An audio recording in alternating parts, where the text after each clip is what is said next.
கலியுகத்தின் கண்கண்ட தெய்வமாம் காளியின் வரலாறு.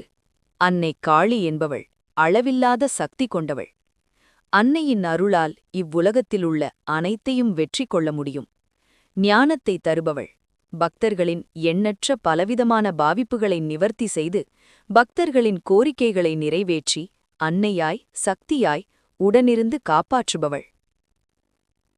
அன்னை ஒரு நாள் துர்க்கையின் வடிவத்தில் இருக்கும்பொழுது சாந்த சொரூபினியாக மக்களுக்கு அருள்பாலித்துக் கொண்டிருந்தாள். அச்சமயம் ஒரு அசுரன் மக்களை அசுரர்களாகவும் அசுர எண்ணம் கொண்டவர்களாகவும் உருவாக்கிக் கொண்டிருந்தான். தன்னுடைய உதிரம் பட்ட இடமெல்லாம் அசுர சக்திகளையும், யார் மீதெல்லாம் அந்த உதிரம் படுகிறதோ அவர்கள் எண்ணங்களிலெல்லாம் தீய எண்ணங்களாகவும் அசுர குணமாகவும் மாற்றிக் கொண்டிருந்தான். ஒரு நாள் அன்னை அந்த அசுரனை பார்க்கிறாள். அப்பொழுது தன்னுடைய அகோர உருவத்தை மகாகாளியை வெளிப்படுத்தி அந்த அசுரனை தன் வல்லமையால் அழித்து மக்களை காப்பாற்றுகிறாள்.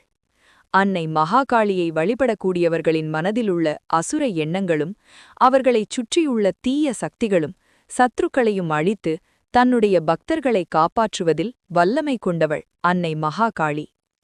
ராகுகால வழிபாட்டினால் அன்னை ஆனந்தமடைகிறாள். அன்னையை ராகுகாலங்களில் முறையாக வழிபாடு செய்பவர்களுக்கு பல்வேறு நன்மைகள் நடக்கும். எனவே அன்னையை எப்போதும் வணங்குங்கள். மகாகாளியின் அருளால் பலவிதமான சந்தோஷங்களைப் பெற்று மகிழ்ச்சி அடையுங்கள். ஓம் மகா காளியே நமக.